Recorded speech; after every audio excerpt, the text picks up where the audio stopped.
I do want to bring in from the legal perspective here, Brian Rotella. He's an attorney and the founder of Genco Legal. And you know, first your initial reactions, criminal. Translation, people could go to jail. Absolutely, Cheryl. And let me tell you, I don't think that our Attorney General and the U.S. Attorney on this were in Italy having some pasta and a cannoli or something. And I'm Italian, I can say that. Something serious happened when they went on that trip. And we all know that. Remember Joseph Misfud, who was the person who talked to George Papadopoulos back when this all started to get initiated, and I'm bringing folks a flashback to the Mueller report.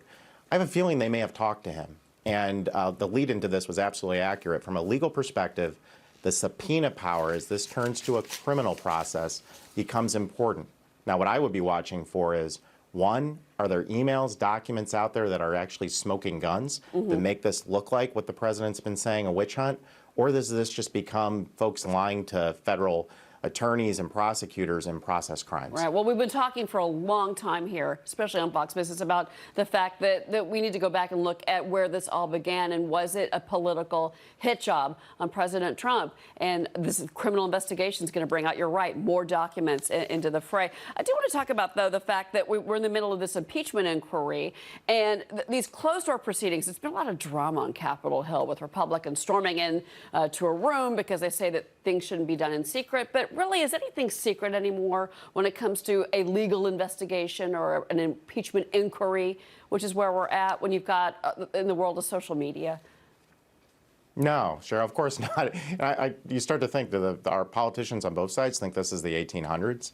We have a closed-door meeting, and let's remember something here. When you're talking about impeachment, all we have to look to is, we don't have to look to the 1800s or the 1920s. Look at Watergate. Watergate turned on televised hearings in John Dean, and the public was turned on that.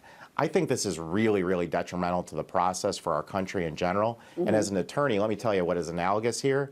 This would be like in a business situation if you had a board of 10 folks, 2 of them went into a room and told the rest of the board, we don't want you to hear what's going on here, but we should fire the CEO. Yeah. That would never happen. Well, one other legal question for you. It's been a big week in the Varsity Blues college admissions scandal, and you now have 12 people that are now going to jail that have been sentenced, and there's more charges they've levied against Lori Loughlin, the actress, obviously.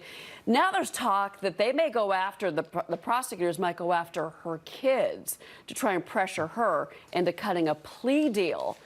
You think a prosecutor would do that? Got to remember, there's spousal immunity, so your spouse can't be compelled to testify against you, but adult kids can. So they could. Do I think they will, Cheryl? No. We've got parents gone wild here, right? And with Lori Loughlin, I think the big issue is going to be, would a jury of lay folks in Massachusetts and Boston, would they let her off for her and her husband paying allegedly $500,000 for their kid to go to USC and making up that their kids were on the crew team? I would not want to take that case to trial. So ultimately, I do think a plea deal is going to happen. Yeah, well, and the cost of a trial, too, a lot of people think that's potentially a waste of money in all of this. We'll see. Brian Rotella, a lot of great topics covered. My fellow Italian, appreciate it. Thank you, Cheryl. Anytime.